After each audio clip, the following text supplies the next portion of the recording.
इस समय सावन का महीना चल रहा है, पवित्र पवित्र मास चल रहा है।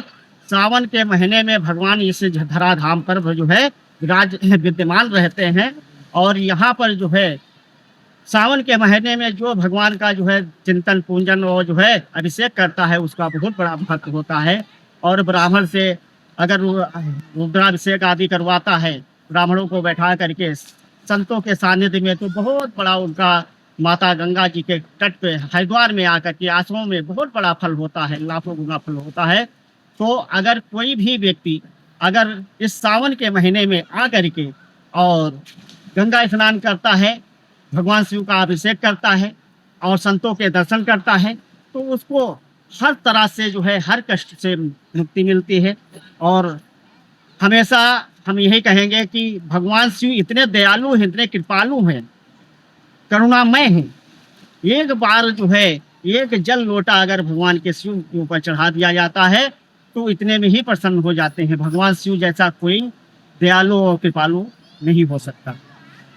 तो इसीलिए जो है हर व्यक्ति को, वैसे सावन के महीने में नहीं, हर महीने में रोज जो है भगवान शिव के ऊपर जो है एक लोटा जल में क्या बिगड़ रहा है। सबके लिए आपने इतना समय दिया, देते हो, परिवार के लिए देते हो, रिश्तेदारों के लिए देते हो, क्या भजन पूजन में क्या 1 घंटा समय नहीं दे सकते हो? 1 घंटा अगर नहीं देते हो तो यहाँ तक कहा गया है, 1 घड़ी आधी से पुनियात, तुलसी संगत साथ की हरे कोट अपराध। अगर आप भगवान के चरण में बैठ करके, शिव जी के मंदिर में या शिवालय में बैठ करके अगर आप जो है 15 मिनट राम नाम का जप करो या जो है ओम नमः शिवाय का जप करो, तो इसी से आपका कल्याण हो जाएगा। इस मानव का जो है कोई कल्याण होने वाला नहीं है, क्योंकि आज के दौर में सब लोग भाग रहे हैं। कहाँ भाग रहे हैं, कहाँ जाना है, कोई नहीं पता है, बस भाग रहे हैं। तो इस वजह से अगर कहीं भी भाग करके चले जाओ, जब तक भगवान के चरण शरण ग्रहण नहीं करोगे तब तक आपको शांति मिलने वाली नहीं है, क्योंकि शांति तो भगवान के चरणों में है।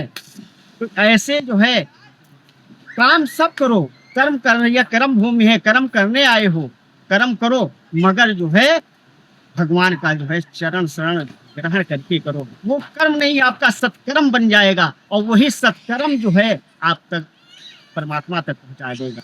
तो इसलिए हमेशा जो है कुछ भी करो, कोई भी कार्य कर रहे हो, वो कार्य जो है भगवान का समझ करके करो।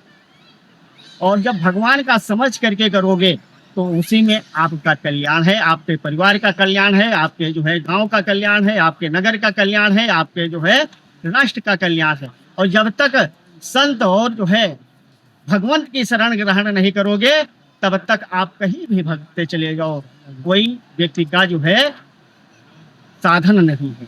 और कहते हैं साधन धाम मोक्ष कर द्वारा जे न पाए परलोक सुधारा। ये जो है मानव का शरीर मिला हुआ है और ये साधन है, कहाँ, कौन सा? मोक्ष के द्वार तक पहुंचने का। आप मोक्ष के द्वार पर बैठे हो और अगर ना जाना चाहो तो वो आपका जो है दुर्भाग्य है। और बाबा तुलसीदास जी ये कहते हैं कि इसी के जो है मानव का शरीर इसीलिए मिला हुआ है, 84 लाख योनि में सर्वश्रेष्ठ मानव की योनि है और सब भोग योनि है। केवल जो है ये ऐसी मानव की योनि है कि पिछला कर्म किया हुआ प्रारब्ध भोग भी सकता है और अब जो है अपना कर्म भी कर सकता है। तो आपका कर्म कैसा है, यही आपका जो है पतन का कारण बनता है और उत्थान का कारण बनता है। कर्म प्रधान विश्व कर राखा, जो जस कीन तैस फल चाखा। जो जैसा करेगा उसको वैसा फल मिलेगा।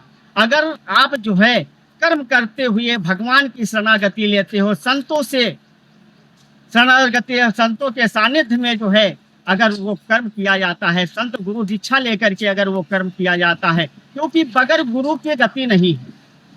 बगैर गुरु के हम ऐसे कुछ भी कर लें, कुछ भी करते रहें, जब तक हमको पूरा फल तब तक नहीं मिलेगा जब तक हम कोई जो है सदगुरु के चरण शरण नहीं ग्रहण करेंगे।